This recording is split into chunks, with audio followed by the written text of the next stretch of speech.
Es muy interesante cuando conoces a una persona que viene de otro país, ¿no? Incluso, sobre todo, cuando no es un país quizás donde algunas costumbres son similares, podríamos decir Argentina o Bolivia o algún lugar así, ¿verdad?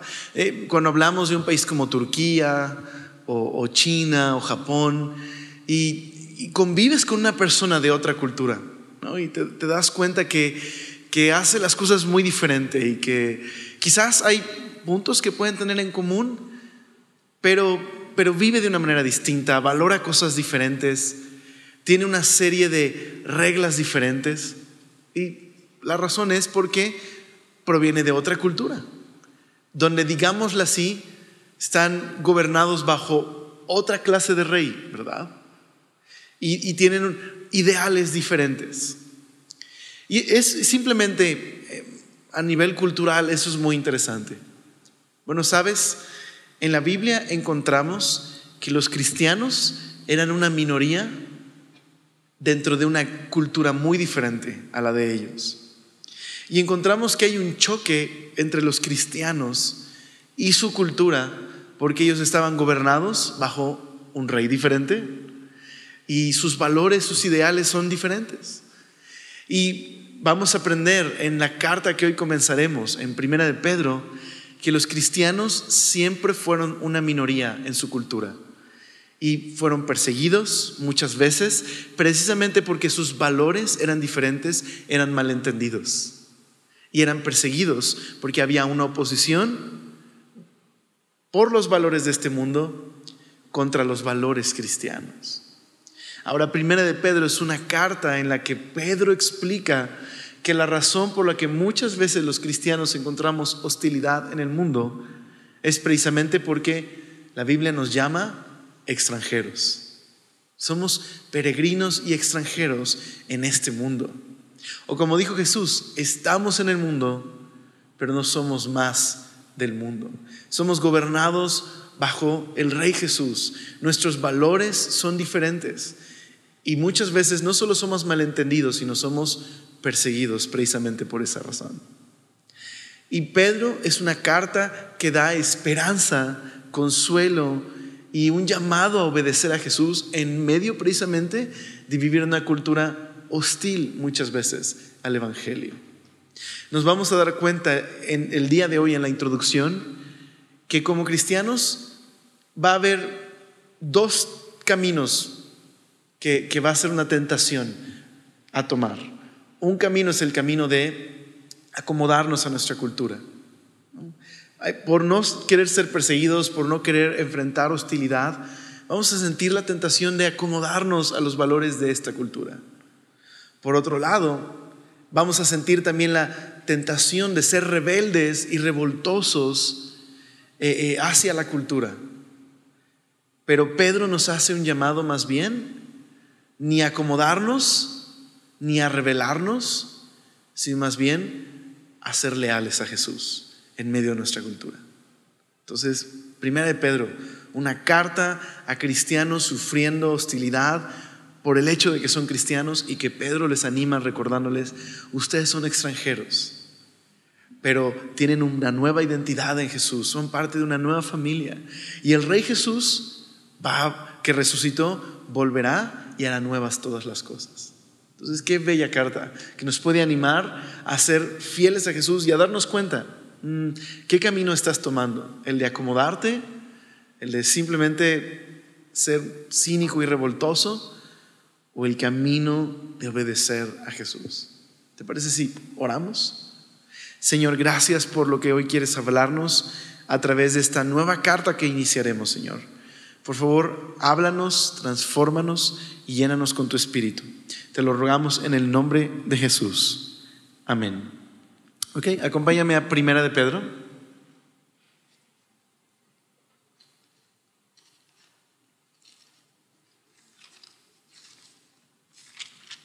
Ya vamos a acabar el Nuevo Testamento en miércoles, qué loco.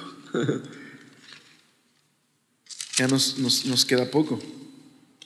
Muy bien, dice, solo vamos a ver hoy 2 versículos, solamente la introducción. Pero es verso 1, dice: Pedro, apóstol de Jesucristo, a los expatriados de la dispersión en el Ponto, Galacia, Capadocia, Asia y Bitinia, elegidos según la presencia de Dios Padre en santificación del Espíritu, para obedecer y ser rociados con la sangre de Jesucristo. Gracia y paz os sean multiplicadas. Bueno, lo primero que creo que es importante cuando estamos estudiando cualquier libro en la Biblia es preguntarnos algunas cosas. Y la primera pregunta es: ¿qué estamos leyendo? ¿Un poema? ¿Un discurso? ¿Una historia? ¿Una carta? ¿Qué estamos leyendo? Y eso nos ayudará a entender el mensaje que Dios quiere hablarnos cuando leemos cualquier libro de la Biblia. Así que, ¿qué estamos leyendo? Una carta, ¿verdad?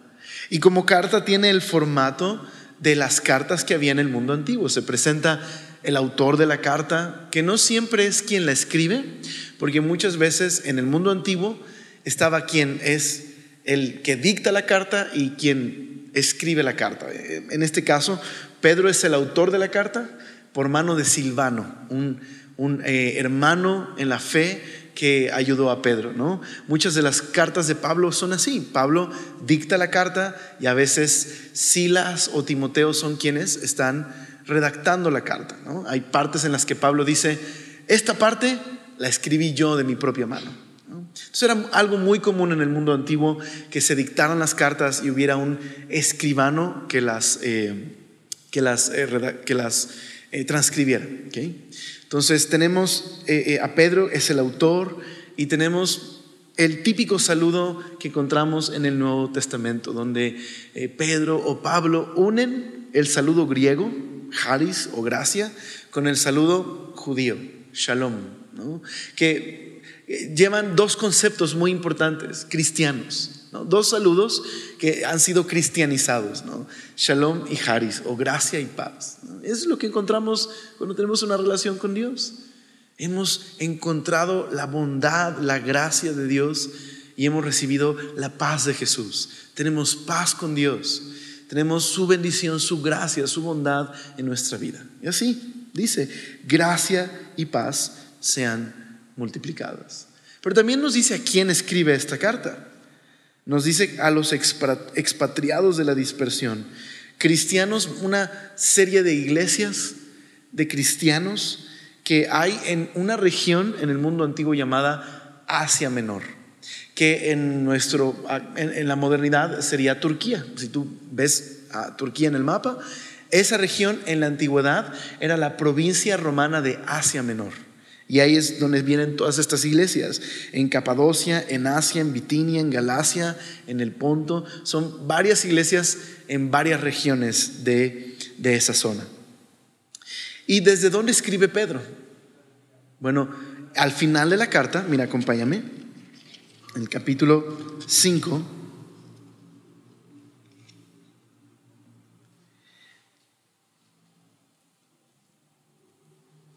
Pedro nos dice que él escribe desde una ciudad. Pero mira esto, dice el verso 12: por conducto de Silvano, a quien tengo por hermano fiel, os he escrito brevemente. Es decir, yo les escribí, pero Silvano fue quien me ayudó con la carta. Un hermano fiel, os he escrito brevemente, amonestándonos y testificando que esta es la verdadera gracia de Dios en la cual estáis. La iglesia que está en Babilonia, elegidamente junto con vosotros y Marcos, mi hijo, os saludan. Entonces, Pedro escribe desde Babilonia. Ahora, Babilonia no existe ya como imperio, como ciudad en este tiempo. Entonces, ¿desde dónde escribe? Bueno, Pedro escribe desde Roma, pero Pedro llama a Roma Babilonia. Al final vemos por qué, no se preocupen ahorita. Pero Pedro escribe desde la ciudad de Roma, a la quien él identifica como Babilonia, a todas estas iglesias llenas de cristianos alrededor del mundo antiguo. Y escribe junto con Silvano, un hermano en la fe, y junto con Marcos. ¿Quién es este Marcos? Bueno, este Marcos es muy probablemente que sea Juan Marcos, el que aparece en Hechos y que es sobrino de Bernabé, que emprendió un viaje misionero con Pablo y con Bernabé, pero a mitad del viaje misionero se regresa y luego Bernabé quiere llevárselo otra vez y Pablo dice: no, ya sabes cómo es Juan Marcos, no nos lo podemos llevar. Y esa fue una de las razones por las que Pedro y Bernabé se separan. Pablo y Bernabé se separan. Más adelante Pablo escribe que Juan Marcos es un hombre útil en el ministerio. Bueno, algunos creen que quien redactó el Evangelio de Marcos es precisamente ¿quién? Pues este Juan Marcos, este Marcos, de boca del testimonio de Pedro. Ese es el primer evangelio que se escribe, el Evangelio de San Marcos, por mano de este Marcos. Así que eso es esta carta, ahí tenemos esta información. Es Pedro el apóstol quien escribe a varias iglesias regadas en toda esa área de Asia Menor, y él escribe desde Roma al lado de estos fieles hermanos, Silvano y Juan Marcos. Y el propósito de esta carta, vamos a darnos cuenta, que es darle esperanza a estos cristianos que están enfrentando persecución, precisamente porque son cristianos, están experimentando hostilidad. Pero vale mucho la pena invertir el tiempo en estos 2 primeros versículos de la carta, porque, ¿sabes? Creo que a veces damos por hecho que conocemos a Pedro, ¿verdad? Leemos aquí que Pedro es el autor de esta carta y es llamado apóstol de Jesucristo. Pero como dice el pastor Raúl Garduño, que está pastoreando la iglesia de Semilla Santa Mónica, conocer que Pedro es el autor de esta carta hace de esta carta algo muy especial. ¿Estás de acuerdo? Muchos de nosotros nos encantaría identificarnos con Pablo el apóstol, ¿verdad? Y que era un erudito, y si lo pusiéramos a Pablo el día de hoy entre nosotros, bien podría ser un hombre que hable español, inglés, francés, chino, ¿verdad? Que sería un hombre que tendría un doctorado en Oxford y en Yale, ¿no? Un hombre muy preparado. Y nos gustaría identificarnos a muchos de nosotros con Pablo, ¿verdad? Pero es difícil. Pero muchos nos identificamos con Pedro, ¿verdad? Con el hecho de ser impulsivos. Déjame decirlo así, no intento ser grosero ni nada, pero a veces somos bocones como Pedro, ¿verdad? Decimos algo y ¿verdad? Yo me identifico con Pedro en ese sentido, ¿verdad? Impulsivos, imprudentes. Pero mira a este Pedro, cómo Dios ha transformado su vida y cómo Dios le ha usado para impactar a la iglesia, y cumplió su propósito en su vida. Así que creo que la vida misma de Pedro nos inspira, nos anima. Así que Pedro es el autor, pero ¿qué podemos decir de Pedro?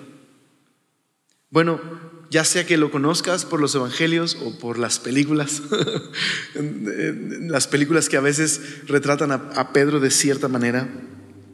Pero la primera vez que encontramos a Pedro en la Biblia es en Juan capítulo 1, verso 40 al 42. Pedro era un pescador en una región llamada Galilea, una región donde había judíos, pero también había una gran población no judía, extranjeros. Y Pedro y su hermano eran pescadores junto con otros apóstoles antes de que fueran apóstoles. Juan y Jacobo, por ejemplo, se dedicaban a pescar, y la vida en Galilea era, digamos, lo más importante que se hacía, la pesca. Pero pues eran gente de campo, ¿verdad? Gente que no había sido preparada en las escuelas de los rabinos, gente que incluso en el libro de Hechos se le llama gente del vulgo, ¿verdad? No tenían preparación, eran no gente de ciudad, gente de campo, se dedicaban a la pesca. Y lo que nos dice Juan es que Andrés, el hermano de Pedro, comienza a seguir a Jesús y luego va por Pedro, va por él.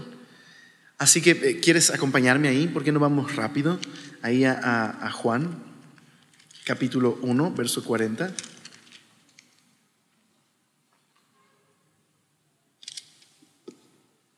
Así que Jesús tiene Andrés y Juan, el hermano de Jacobo, tienen un encuentro con Jesús y empiezan a seguirlo. Y entonces dice el verso 39, Jesús les dijo a ellos: venid y ved. Y fueron, vieron dónde moraba y se quedaron con él aquel día, porque era como la hora 10. Y Andrés, hermano de Simón Pedro, era uno de los 2 que habían oído a Juan y habían seguido a Jesús. Este halló primero a su hermano Simón. Entonces, Pedro no se llamaba Pedro, sino Simón. Y le dijo: hemos hallado al Mesías, que traducido es el Cristo. Y le trajo a Jesús.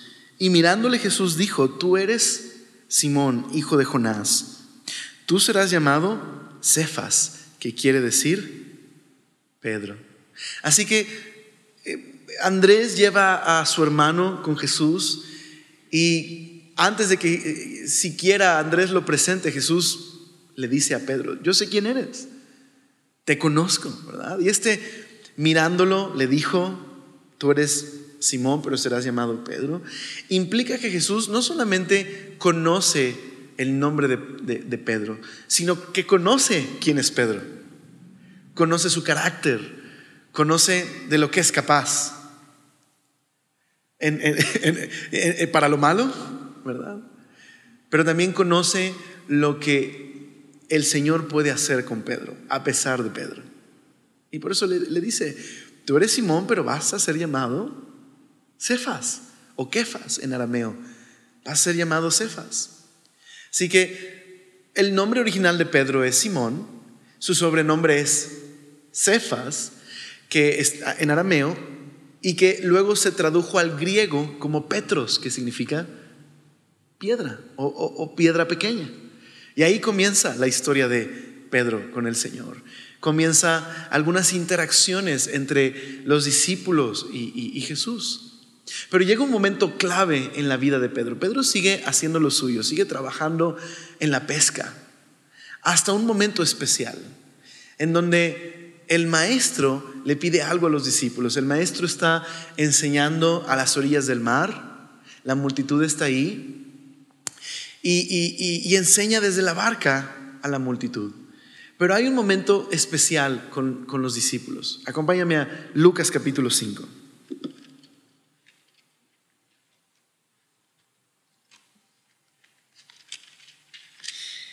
Lo que encontramos en Lucas capítulo 5 es como el Señor le dice a los discípulos que lleven su barca mucho más adentro en el mar de Galilea. Y Pedro es un pescador experto, así que le dice: Señor, mira, no sé cómo explicarte que nosotros somos pescadores, sabemos lo que hacemos, pero bueno, si tú dices, pues vamos a obedecerte. Entonces, Lucas capítulo 5, mira esta historia.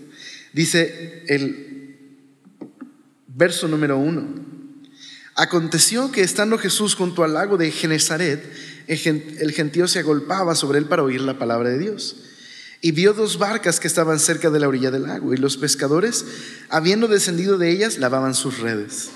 Y entrando en una de aquellas barcas, la cual era de Simón, le rogó que le apartase de tierra un poco, y sentándose enseñaba desde la barca a la multitud.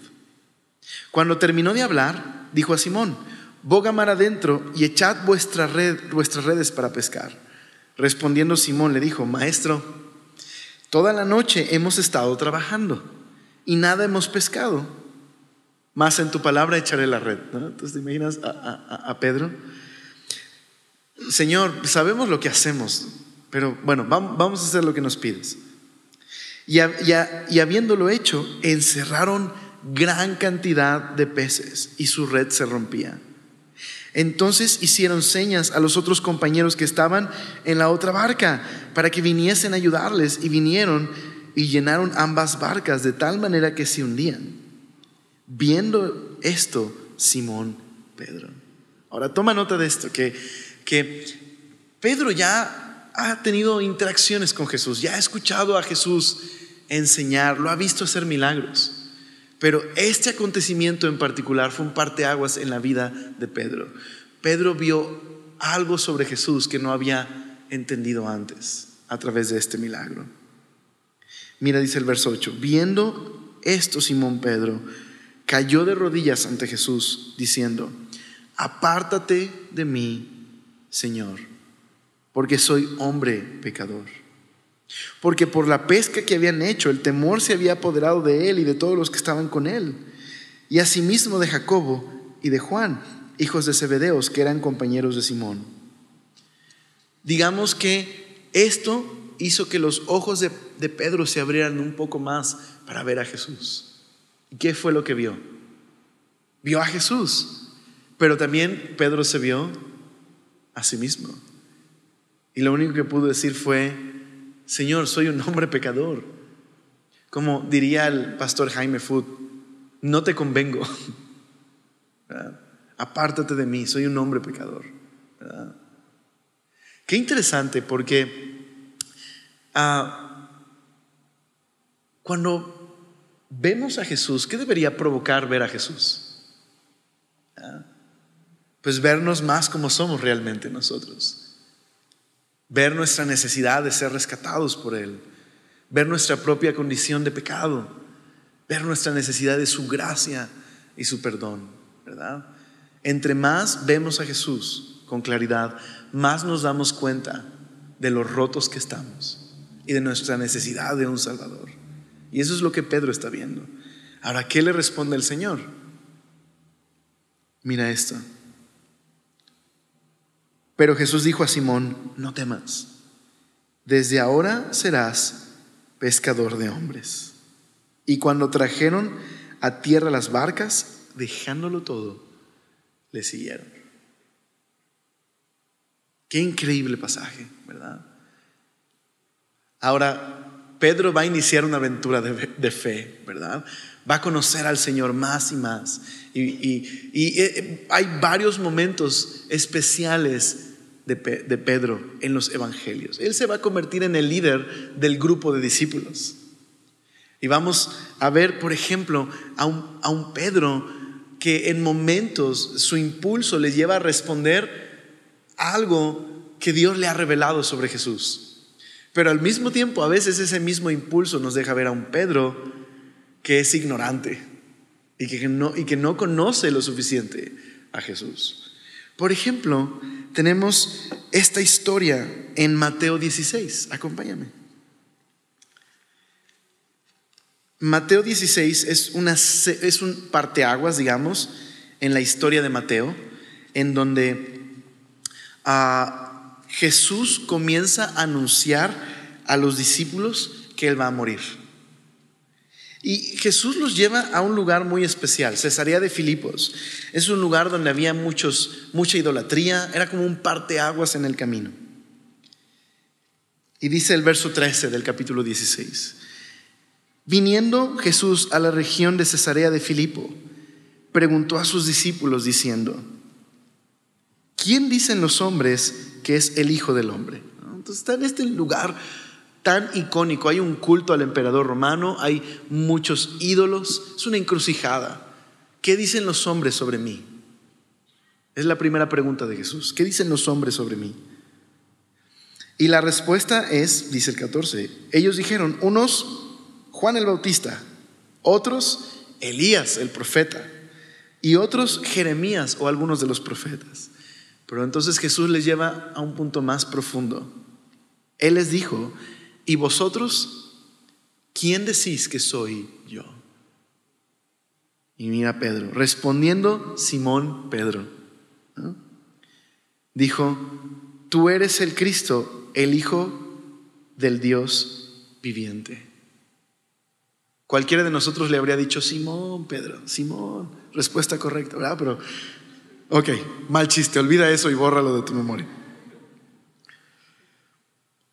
Pero mira lo que le responde Jesús ante esta respuesta: tú eres el Rey, tú eres el Mesías, tú eres quien Dios ha enviado para restaurar todas las cosas, tú eres el Hijo de Dios. Mira la respuesta de Jesús. El verso 17 dice: bienaventurado eres Simón, hijo de Jonás, porque no te lo reveló carne ni sangre, sino mi Padre que está en los cielos. Así que Los milagros de Jesús y muchas personas, incluso los líderes quienes debieron haber reconocido perfectamente al Mesías, no lo hicieron, sino que incluso decían que Jesús era un blasfemo. Pero Pedro reconoce algo de la identidad de Jesús: tú eres el Mesías. Y Jesús lo elogia: hey, esto no te lo ha revelado otro sino mi Padre. Pero en esta misma escena vemos a Pedro el bocón adelantarse. Ya reconoció algo: Jesús es el Mesías, es el Rey, es la respuesta de Dios. Pero a partir de este momento, mira, dice dice más acerca de Pedro este pasaje. Dice: yo también te digo que tú eres Pedro, y sobre esta roca edificaré mi iglesia, y las puertas del Hades no prevalecerán contra ella. Y a ti te daré las llaves del reino de los cielos. Ojo, eso no significa que Pedro está en el cielo dejando entrar o no a las personas al cielo. Es una imagen, ¿ok? Es un símbolo. ¿De qué? De que Pedro sería una pieza muy importante en el liderazgo de la iglesia, y es lo que vemos en Hechos.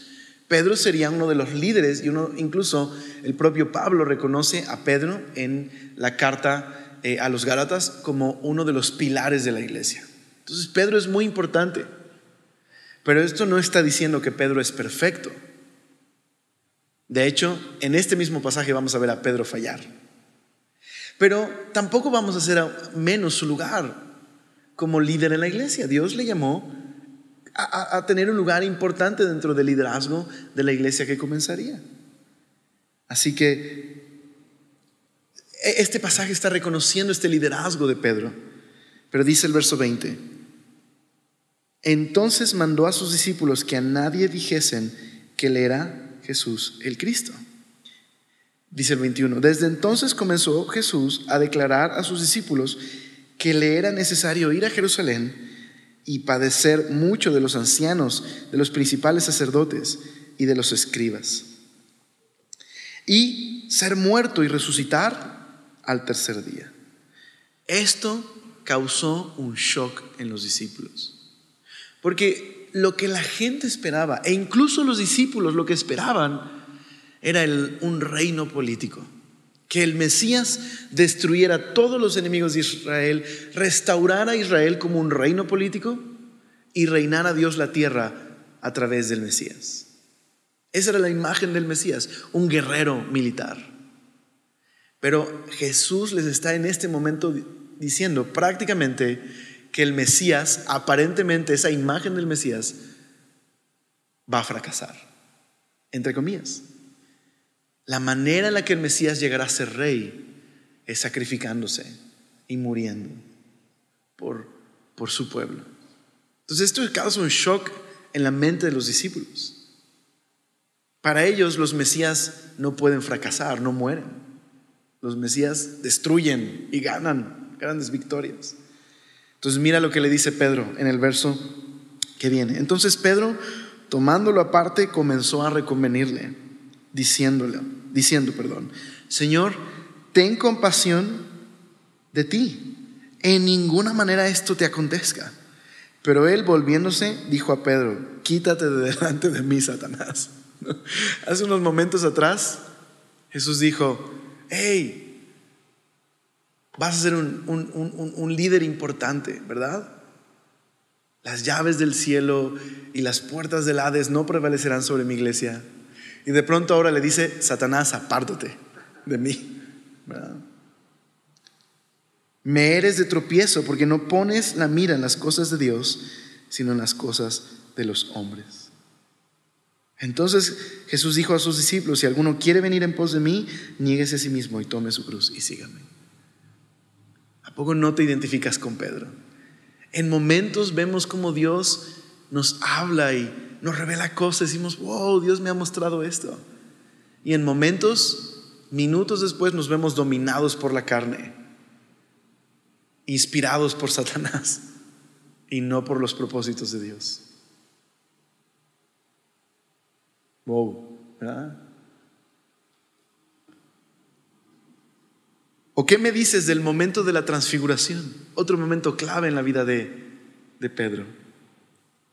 En el capítulo 17, ahí mismo, en este contexto donde Jesús está revelando su muerte y su resurrección, dice el verso 1 del capítulo 17: 6 días después, Jesús tomó a Pedro, a Jacobo y a Juan, su hermano. Entonces Pedro fue parte de este círculo íntimo del Señor Jesús y los llevó aparte a un monte alto y se transfiguró delante de ellos, y resplandeció su rostro como el sol, y sus vestidos se hicieron blancos como la luz.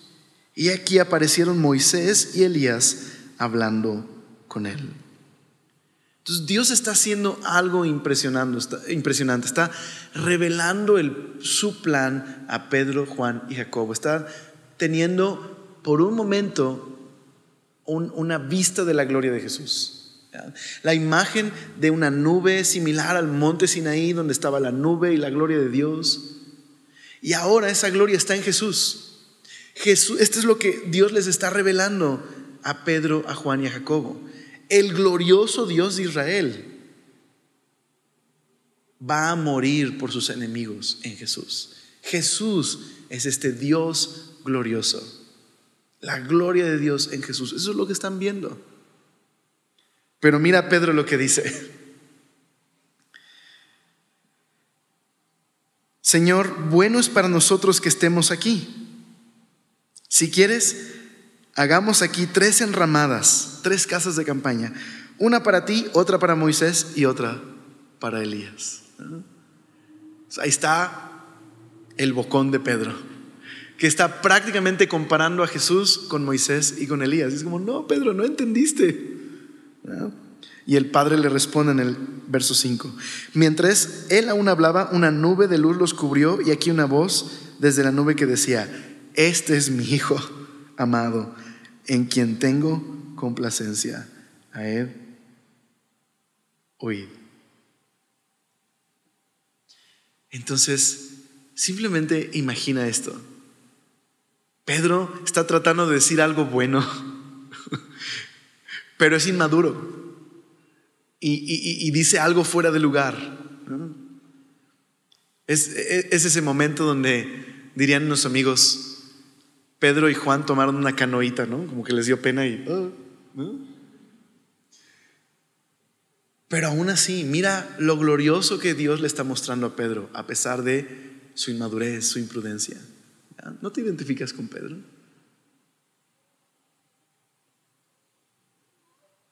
Ahí tenemos a Pedro interrumpiendo el Padre la escena para aclarar a Pedro las cosas.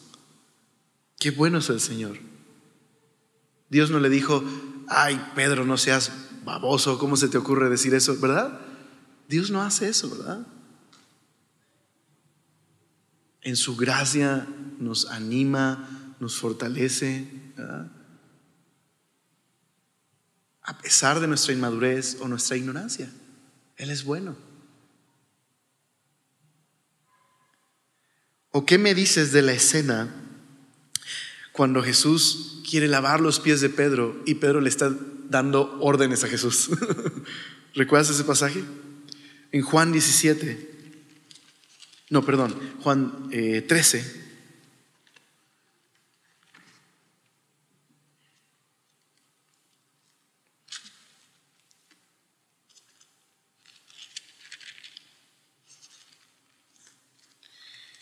El Señor Jesús está haciendo un acto de servicio a los discípulos en el aposento alto, durante la cena. Después de haber cenado, Jesús va a mostrarles a través de una ilustración de servicio lo que Él va a hacer por ellos. Jesús está sentado a la mesa con ellos, ¿no? Claro, esta mesa es muy diferente a lo que en nuestra mente viene. No es esta clásica mesa con sillas. Es una mesa que en Roma y en esa época era el famoso triclinium, una mesa nu, muy, muy chaparrita, donde te recostabas. Y lo que hace Jesús es levantarse y, digamos, arremangarse, tomar una palangana y lavar los pies de los discípulos. Y luego de hacerlo, se levanta, se pone otra vez su manto y se sienta con ellos. Y eso es lo que es el Evangelio: Dios dejando su trono de gloria vino y tomó nuestra condición humana. Y Jesús daría su vida para rescatarlos y luego ascendería una vez más al trono de su Padre. Es una imagen muy bella. Pero en medio de eso, Pedro no se deja lavar los pies. Entonces mira,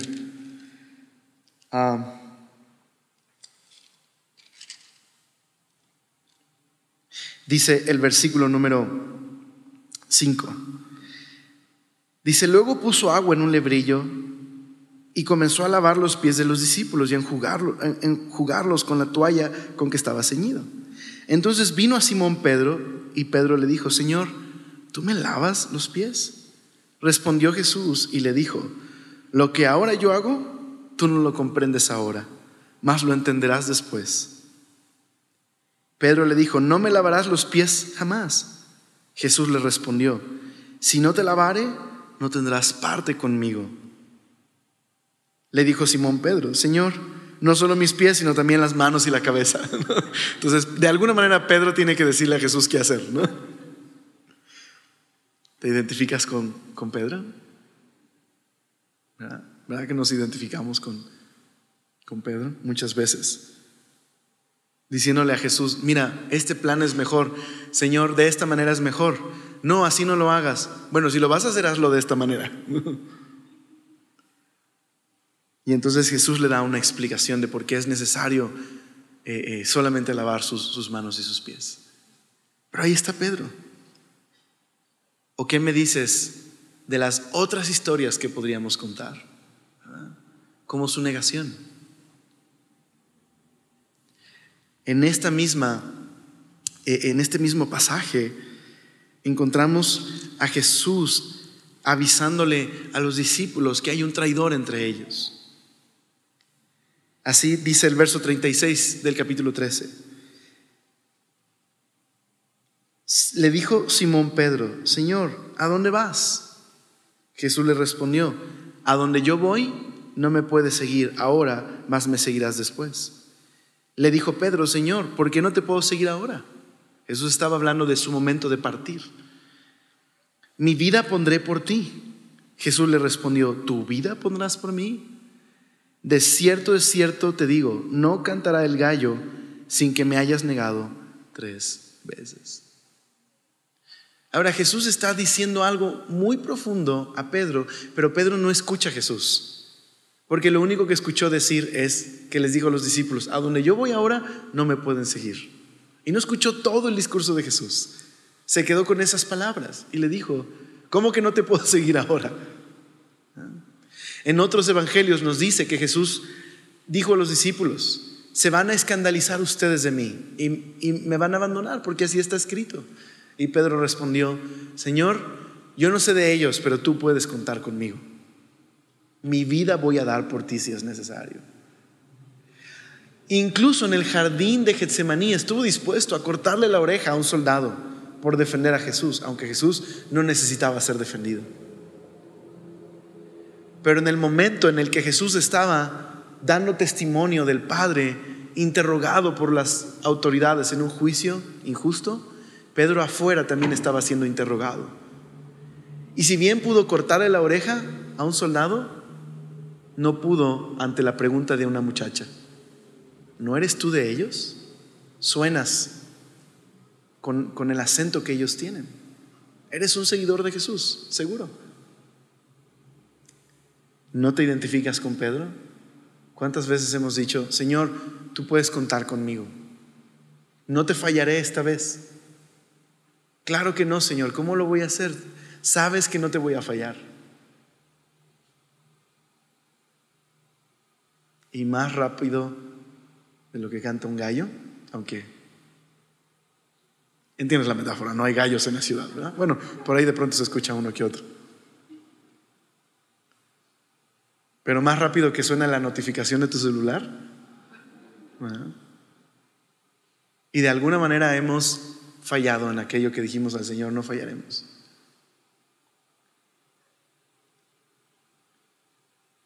Pero sin duda no podemos olvidarnos de la restauración de Pedro. No podemos olvidarnos de cómo Pedro fue restaurado y se convirtió en ese hombre valiente dispuesto a dar su vida por Jesús.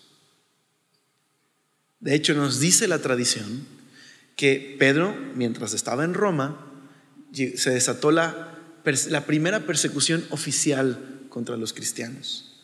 Una persecución local, pero muy cruel, de parte del emperador Nerón.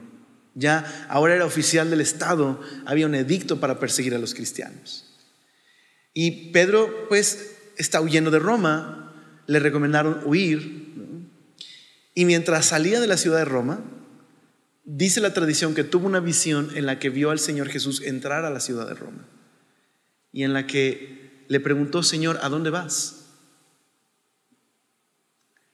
Y el Señor le dijo: a morir a Roma. Y Pedro entendió entonces que era el momento, su momento para dar su vida por el Señor. También dice la tradición que murió crucificado al revés, porque no se sentía digno de morir como lo había hecho su Señor. Es un Pedro tan diferente en hechos, lleno del Espíritu Santo, valiente. Un Pedro que cuando escribe a estos cristianos ha sido transformado y renovado su corazón por la obra de Dios en su vida. Así que también tengo esperanza. Si Dios pudo hacer esto con Pedro, puede también transformarnos, ¿verdad? Entonces creo que será interesante estudiar esta carta pensando en esto, ¿verdad? Pensando en el testimonio de Pedro.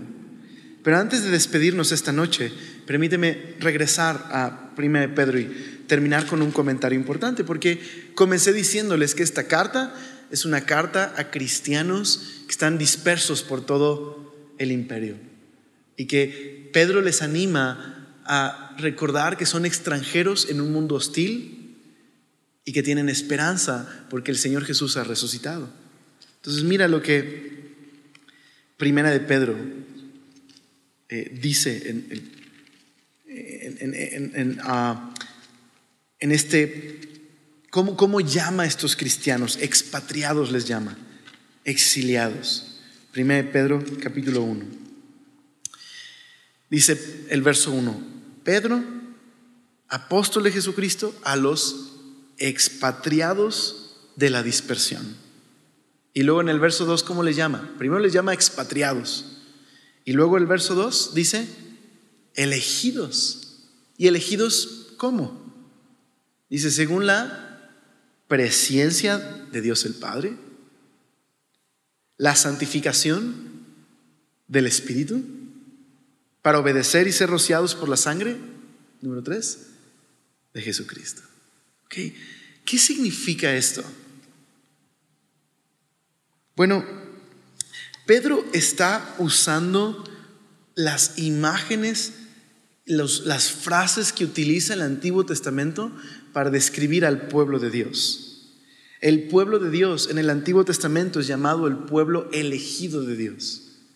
Es el pueblo que fue elegido a través de la familia de Abraham, ¿verdad? ¿Y cómo es que Dios eligió a Abraham? Abraham era parte de la humanidad corrompida, idólatra en Babilonia. No había nada especial en Abraham. No es que Abraham era mejor persona que sus vecinos. Era parte de ese mundo corrupto. ¿Por qué él eligió a Dios entonces? En su gracia, en su bondad, Dios eligió a Abraham para llevar a cabo su plan de rescate. Lo rescató, lo eligió. Y de Abraham, en su soberanía y gracia, formó al pueblo de Israel. Lo rescató de Egipto para formarlo en una nación especial que pudiera ser luz a las demás naciones. De hecho, el propio Dios le dice al pueblo de Israel: no creas que yo te elegí porque tú eres especial. No te elegí porque eras una nación fuerte o importante o especial. De hecho, eras de los más débiles e incluso rebelde. ¿Pero por qué le eligió Dios? Por gracia, en su bondad, para llevar a cabo su propósito. Entonces, ¿qué significa que Pedro les dice? A los expatriados elegidos según la presciencia de Dios. Es una referencia a eso, a que estos cristianos fueron elegidos por gracia. No había algo bueno en ellos por lo cual Dios los eligió para rescatarlos. Dios lo salvó. Eso significa que Dios es libre para actuar y salvar. Entonces, ¿por qué nos salvó Dios? No porque hicimos algo especial.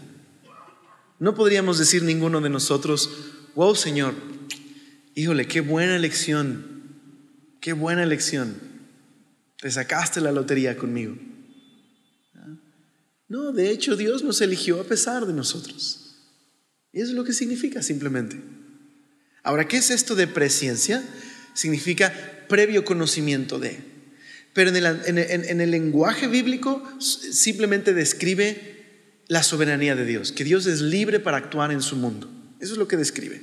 Dios nos eligió de antemano. Eso es lo que significa. Dios nos eligió porque Él es bueno. Algunos dicen, bueno, quizás significa que Dios nos eligió porque sabía que nosotros íbamos a responder con un sí cuando Él nos llamara. Pero creo que eso es ver demasiado en este texto. Y creo que lo único que significa es que Dios es bueno y soberano y nos eligió de antemano en su bondad. Eso es lo único que significa. Que Dios actuó sin que nosotros lo mereciéramos para salvarnos. Él nos eligió, como al pueblo de Israel. Dios lo eligió para llevar a cabo su plan.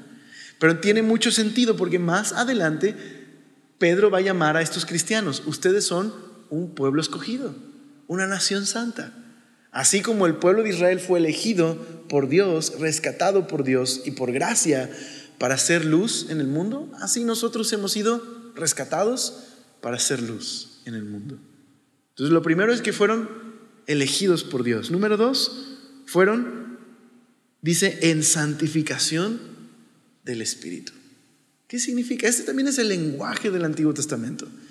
Para nosotros, ¿quién es un santo? Pues cuando una persona se porta muy bien, entre comillas, ¿qué decimos? Te vas a ir al cielo con todo y tenis, ¿verdad? Con todo y zapatos, ¿verdad? Entonces, un santo para nosotros es una persona que es bien cristiana, ¿verdad? Es un cristianote de a de veras, ¿verdad? Pero eso no es la connotación bíblica de santo, ¿verdad? En la Biblia, alguien que es santo es alguien que ha sido apartado por Dios. La palabra santo significa consagrado, separado. Por ejemplo, en el templo había instrumentos que solo podías usar en el templo. No podías usarlos para cocinar en tu casa. Habían sido separados. ¿Qué hacía especiales esos instrumentos? Solo el hecho de que Dios los separó. No había nada especial en los instrumentos. Solo el hecho de que Dios los había puesto aparte. Así, de la misma manera. ¿De qué nos eligió Dios? ¿De qué nos separó? De una vida de pecado y de muerte. Por eso más adelante Pedro va a decir: hey, vivan una vida de santidad, porque Dios los rescató del mundo, de una vida de pecado, de la ignorancia y la corrupción del pecado. Así que vivan para Dios ahora. Dios nos separó para Él. Somos suyos, le pertenecemos. Somos parte de su familia. Nos eligió para ser miembros de su familia. Qué increíble, ¿verdad? Aquellos que vivíamos en pecado, ahora somos sus hijos por su gracia, sin merecerlos. Santificados por su Espíritu, separados para Dios. Separados para Dios y para vivir para Dios, para ser santos. En este otro sentido, vivir para Dios. Y por lo tanto dice, ¿para qué? Para obedecer y ser rociados con la sangre de Jesucristo. Gracia y paz os sean multiplicados. ¿Con qué propósito fuimos rescatados del pecado y del mundo? Para obedecer a Jesús. Para obedecer a Jesús. Ahora, qué importante es entender esto. No fuimos rescatados, redimidos del pecado para vivir para nosotros mismos.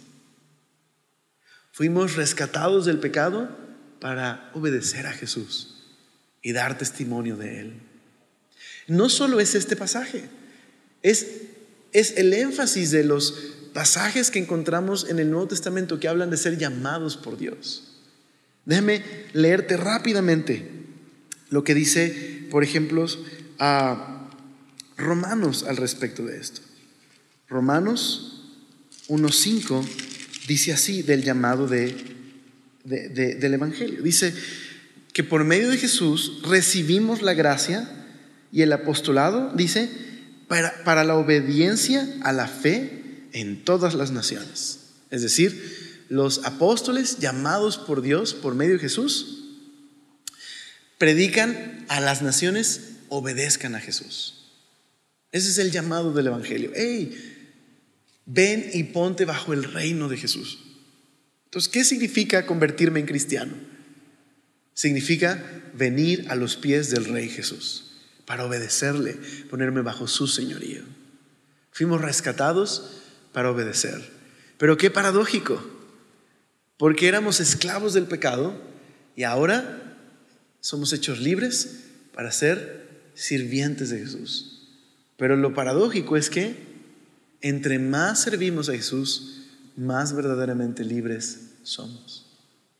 Llamados para obedecer a quien que nos amó y nos rescató de la muerte. Para terminar hoy, ahora qué interesante, la obra del Padre, del Hijo y del Espíritu Santo, ¿verdad? Entonces, probablemente esto es un pequeño himno. Este verso 2 es un pequeño himno o un pequeño credo de que la iglesia conocía. Que tú podías preguntarle a alguien: oye, ¿qué significa ser un cristiano? Significa que Dios nos ha elegido según su presciencia, santificados por medio del Espíritu, para ser rociados con la sangre de Jesús y obedecerle. Oh, claro. Quizás un pequeño credo en que un cristiano podía saber: ¿quién soy? Soy un hijo de Dios. Hace ratito platicaba con el pastor JJ y me decía algo bien bello. Cuando alguien te pregunta: ¿quién eres?, ¿qué responderías? La identidad básica, la identidad, lo que debe brotar de tu boca cuando alguien te pregunta quién eres, lo inmediato es: soy un hijo de Dios. Esa es nuestra identidad. Hemos sido rescatados para ser parte de su familia. Esa es nuestra verdadera identidad. Así que Pedro dice a los exiliados. ¿Por qué les llama exiliados y elegidos? Y creo que esto va a cobrar todo el sentido del mundo después de lo que estuvimos leyendo, y nos va a ayudar a entender esta carta. ¿Te acuerdas que te dije que Pedro escribe desde Roma? ¿Pero cómo le llamó a Roma? Babilonia, ¿verdad? Bueno, hay una historia en el Antiguo Testamento acerca de Babilonia. Aparece en Génesis. Babilonia es la primera historia en la Biblia donde encontramos una ciudad en donde la humanidad se une en rebelión contra Dios y buscan redefinir el bien y el mal a su manera. Es como Génesis 3, la rebelión pero potenciado, la humanidad en rebelión contra Dios. Y Dios desciende para confundir sus lenguas, y de ahí viene el nombre Babel, pero esa es Babilonia. Y a partir de ese momento Babilonia se convierte en un símbolo o en un arquetipo. ¿De qué? De la humanidad rebelde, idólatra, que su idolatría consiste en definir el bien y el mal a su manera, ponerse ellos mismos como Dios.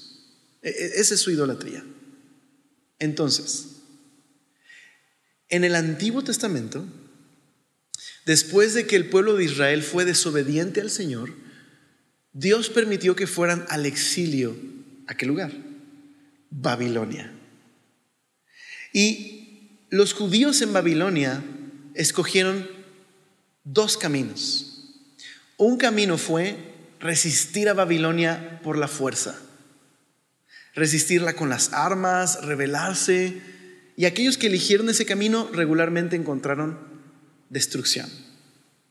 Hubo otros que escogieron otro camino, se acomodaron a Babilonia, se hicieron parte de Babilonia, se asimilaron a la cultura de Babilonia. Pero había un tercer camino que Dios les había dicho a través del profeta Jeremías. Dios le dijo al pueblo que iba al exilio: vas a ir a Babilonia, no te resistas, no te preocupes, ve a Babilonia, procura el bien de Babilonia, cultiva campos, haz tu vida allá, pero no te hagas como de Babilonia. Simplemente confía en mí, yo voy a cuidar de ti allá. Ahora, ¿quieres conocer una historia de cómo quienes tomaron ese camino? Lee el libro de Daniel cuando llegues a casa. Daniel y sus amigos son un ejemplo de cómo ellos buscaron el bien de Babilonia, obedecieron al rey, fueron leales en lo que debieron ser leales, pero nunca se hicieron a la manera de Babilonia, sino su lealtad estaba primero para Dios. La postura de Daniel en Babilonia fue la siguiente: buscaremos el bien de ustedes, siempre y cuando esto no nos pida ir en contra de nuestra lealtad contra Dios. Cuando esto sea así, pueden hacer lo que quieran contra nosotros. Aquí está nuestra vida, no nos resistiremos. Cuando llegamos a la época de Jesús, nos damos cuenta de algo: que Babilonia, ¿recuerdas?, era un símbolo, no solo una ciudad. Así que Israel estuvo bajo los persas, los griegos y luego bajo Roma. Y la misma situación. Había quienes tomaban las armas y querían defenderse de Roma y encontraban regularmente sangre. Había quienes se acomodaron el estilo de vida de los romanos, pero estaba ahí Jesús, que llamó a sus seguidores, a sus discípulos, y les dijo en la oración al Padre: Señor, guárdalos del mundo. Están en el mundo, pero ya no son del mundo. Pedro retoma ese tema y nos enseña algo. Todos los cristianos vivimos en Babilonia, porque Babilonia es cualquier cultura y ciudad en el mundo que es parte de esta humanidad caída y rebelde, que su idolatría, ¿recuerdas en qué consiste? Definir el bien y el mal a su manera. ¿A qué hemos sido llamados los cristianos? ¿Qué leímos? Aquellos que hemos sido elegidos a obedecer a Jesús. ¿Cómo? Busca el bien de Babilonia. Procura el bien de las personas. Trabaja, sé honesto. Haz la voluntad de Dios en el mundo. Pero tu lealtad primero, ¿para quién es? Para Jesús. Y cuando esa lealtad entra en conflicto, como Daniel y sus amigos, hey, puedes hacer lo que quieras con nosotros, no nos resistiremos. Nuestra lealtad primero es para Jesús. La manera de vencer a Babilonia no es siendo revoltosos, no es acomodándonos a ella. ¿Cómo resistimos a esta cultura? Siguiendo el ejemplo de Jesús, obedeciendo y amando de manera generosa, como lo hizo el Señor, sirviendo a otros. Y eso es lo que vamos a aprender en Primera de Pedro. ¿Están listos para esa aventura? ¿Sí? ¿Oramos? Señor, gracias por lo que nos enseñas en esta carta. Gracias por tu amor, tu bondad. Llévanos con bien a casa, Señor. Y te pedimos que podamos el día de hoy reflexionar, Señor, en cómo Pedro, Señor, a pesar de su carácter y su personalidad, tú, Señor, hiciste una obra en él, como la estás haciendo en nosotros, Señor. Y ayúdanos a darnos cuenta, Padre, que cada uno de nosotros es parte de esta comunidad de exiliados. Líbranos de acomodarnos a este mundo, líbranos de ser revoltosos, Señor. Ayúdanos más bien a seguir a Jesús y a obedecer a Jesús y a buscar el bien de otros mientras procuramos ser leales a ti. Señor, recuérdanos que tú nos llamaste no para vivir para nosotros, sino para obedecer a Jesús, quien nos rescató y que nos has elegido no por algo bueno nosotros, sino por tu gracia y tu bondad.